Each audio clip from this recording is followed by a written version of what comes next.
Welcome to Living from the Inside Out, Life in the Spiritual Lane. I'm here today with Debbie Castle, uh, Nova Scotia entrepreneur and an international and community development specialist, who's based in Antigonish. And wonderful to be with you here today, Debbie. So glad you could join us. Thank you. I've heard a lot about these podcasts. It sounds great. Thank you for inviting me. We're having some great conversations. And so, of course, immediately thought of you because you are a person who gets great conversations started, which I know we're going to talk about, having great conversations and the questions that launch great conversations internally and externally. But before we go there, let's just talk a little bit about this idea of living from the inside out. What does that mean to you? Well, it means a lifetime of exploration. I feel like there are many formal science programs that look at everything on the outside. And it was probably in my 20s that I started exploring inside. And that happened as a result of being in a workshop where we were beginning the process of designing educational programs, and I realized that I really loved learning. It actually made me cry because I was looking at the inside of me and what I was curious about, what I was interested in. And that just opened up all the fun there could be in life, in every situation of what's going on here, what's happening. So I started with that kind of reflective questioning that allowed me to both enter into conversations and step out of them, um, because I was aware of what was going on inside me. So I think it's a really, for me, it carries a lot of meaning to know what I'm feeling, thinking, what my reasons are for acting, and knowing that in the moment, at the time, and staying true to that, which leads me to sometimes being silent when others might be expecting me to be offering something, and other times to be questioning or purely listening to what's going on, picking up the vibes. Yeah, Right. And that's because you've spent a lot of time exploring that inside realm. exactly. And I can remember my first meditation experiences. I remember feeling like, wow, there is so much to know. This is limitless. I don't need to worry about ever getting bored looking inside. So, yeah, it's a limitless world for me, the inside out. That's beautiful. What a beautiful concept, a limitless world inside. And one that's so worthy of our time and exploration. Yeah. Wonderful thing to think about as well.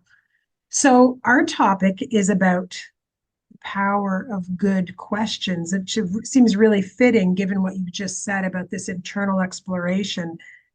So tell me a little bit about this idea of the power of good questions. Well, I often get feedback from people that I'm close to and I work with, that you ask really good questions. And I think that that comes from a habitual learning about my questions I have to ask myself. So I have become proficient in asking myself some good questions and recognizing that some of the things that people perhaps consider to be not good questions are actually good questions, and we haven't given them their time. So for instance, when somebody's having a bad situation happen to them, something's gone wrong, whether it's with their car, their job, the people around them, and they go, why me? Why now? That's really a good question. And we discount it often as self-pity or something challenging the self-worth, when actually, if we were to explore inside, what is going on around me? What am I sensing? What am I thinking? What is it that's causing me to stop? Let the stop happen, right? Stop and look at what's going on, not just outside. That is information that would be useful, but what's going on inside? Why am I feeling so shocked by this situation? Or why am I feeling so overwhelmed? Why am I feeling so sad? That those are legitimate questions. And so the why me starts the journey. So I was thinking about that question as an example of an investigative question that we should ask ourselves on a regular basis to feel like we know how to go inside, that we know how to talk to ourselves. That's also something that gets a bad rap, talking to yourself, when actually that internal conversation can lead us to realizations and open-mindedness about our own journey, our own connections that we have. So It's really interesting. So when I hear you, the question why me is such a great example. I'd love to talk about that a little bit more, because when I hear why me, one of the things I think is that it could then be followed by a litany of complaints, sort of, so why me? And then not so much going deeper into that question, but why me? And then the litany of, you know, um, things that you find upsetting, or this has happened, this has happened. So maybe a list of, like I said, a list of complaints or gripes. So how do you ensure that the why me is taking you to an investigative, a deeper place, and not just a surface place of continuing upset? mhm. I don't think you can ensure it at any time.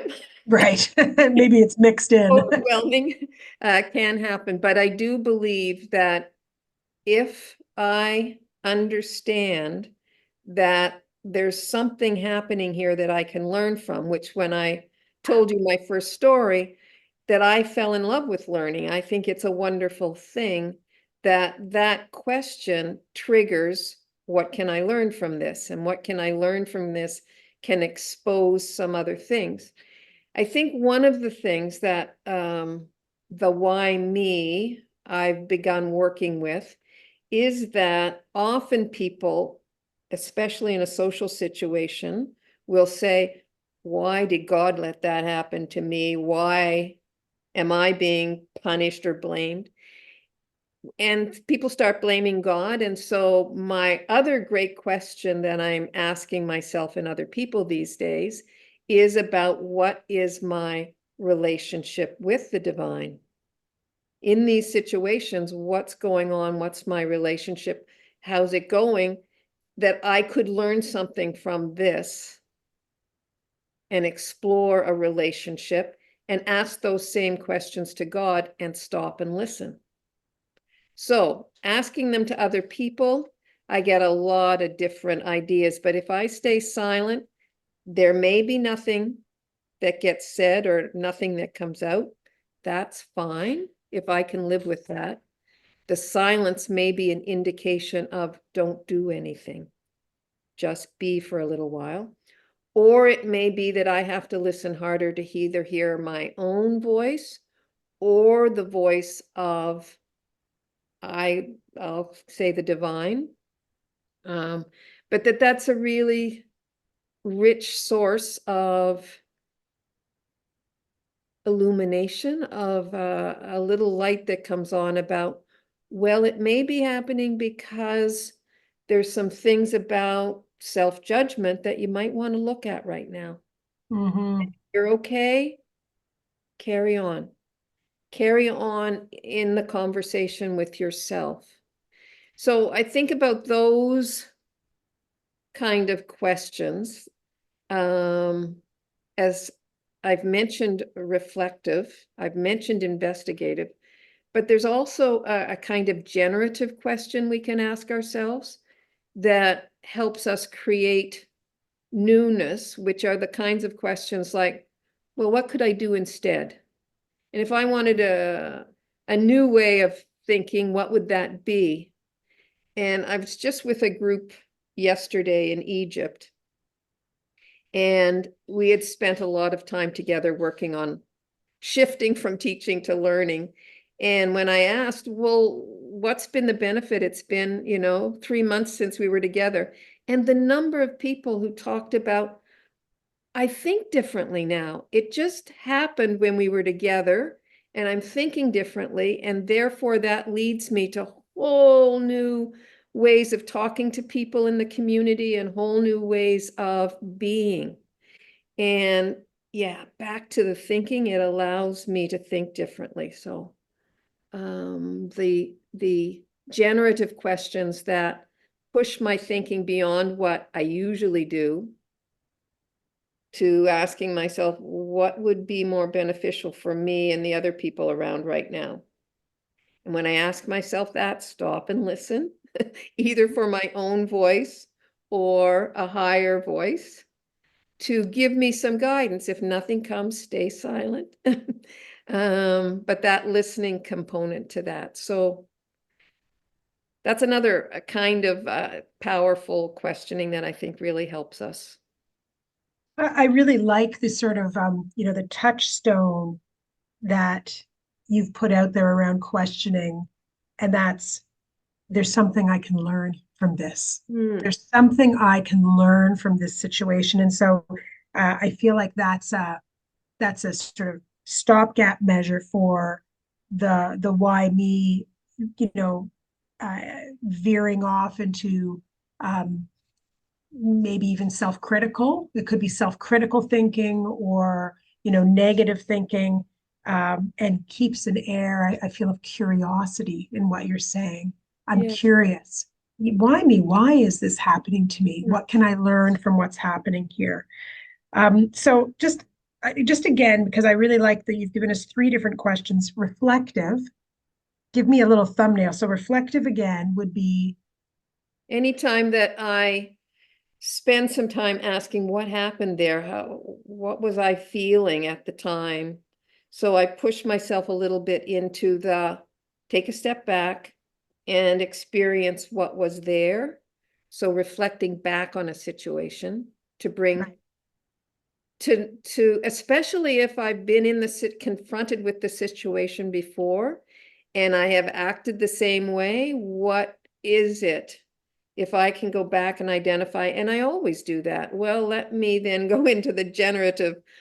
What else could I do? How else could I have behaved, rather than they should have done this or they could have done that? Yeah. And then, so that you've just touched on 2 of them. And then the investigative, give me the thumbnail of that one again, just to sort of reinforce it. I think that one is best with the exploring kind of thing. How did that happen? Mm-hmm. Why did that happen? Right. I sometimes stay away from why, but it's a very good one for going deeper into things, because if you use it well, you get a response and then you say, why did that happen? And why did that happen? So you can use why well, but sometimes. So Yeah. investigating as you would something you're detached from and you want to find out more about it, the Yeah. situation, whatever. Great. So understanding, so you're starting by you're going in and understanding what's going on inside of you. Yeah. Yeah. You're looking more deeply at situations that are occurring and understanding them. And then you're asking, what can I do differently? Yeah. How can I enact change? What can Yeah. I do differently so that I have a different reaction, a different situation perhaps presents Exactly. itself? And the only other one that there might be lots more, but one that I've Probably. experimented with a lot is the appreciative one. So what is my capacity to do Mm, something different? What have I done in the past that has shown a strength, an ability, a possibility that I might bring into this that I haven't in the past? So appreciating some of my own capability in a situation, to recognize what's in there that might be a bit deeper than the surface reaction kind of stuff, that that holds the love and holds the kindness that I might need to have to be my own best friend and work through situations by being with myself rather than with the other person or the situation so much that I kind of forget who I am and begin playing ping pong with the other person. Right, exactly. So now I'm thinking about, so the curiosity from before, so the curiosity helps you to have sort of a, almost a neutral, questioning desire to learn more. And now we're talking about, really looking at it from an appreciative focus where you're bringing maybe kindness, gentleness, compassion, all of those qualities for the self into the equation rather than maybe focusing so much on the other, which I think we do so much when we are confronted with situations.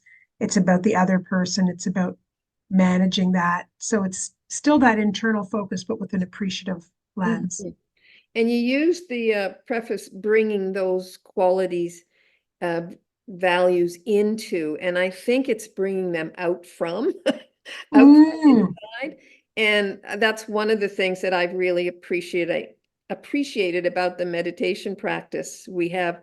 I've gotten in touch with some of the qualities that I have inside, like happiness, that I always thought other people could make me happy. And if I found the right one or two, though, they could be my friends and allies and I could hang out with them. But in fact, they resonate something that's already in me.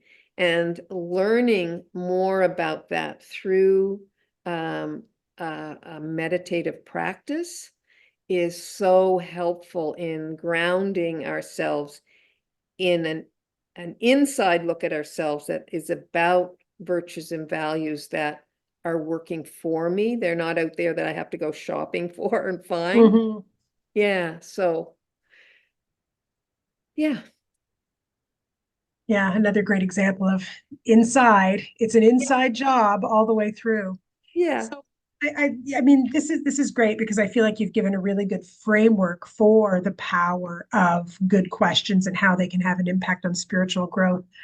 Do you have any real life examples you could share? Not wanting to, you know, ask you to reveal anything too personal, but it's so helpful to look at it from a practical perspective and see, you know, this is how it can impact a particular situation. Well, recently I was on a road trip, and I had been in situations in conflict with some of the members, and I never knew why. But I always felt like, oh man, they have to know everything and be right about everything. And there's no way we can have a conversation because everybody's got to be right about something. So I can remember just recently sitting there and asking myself, why are you getting upset about people wanting to be right? Sounds like a good thing. Why wouldn't people want to be right? And just shedding a different light on what I was getting upset about. So rather than looking at them, looking at myself and asking, what is it about that? So I can pick up the vibrations. They're not smooth, they're not easy, all of that.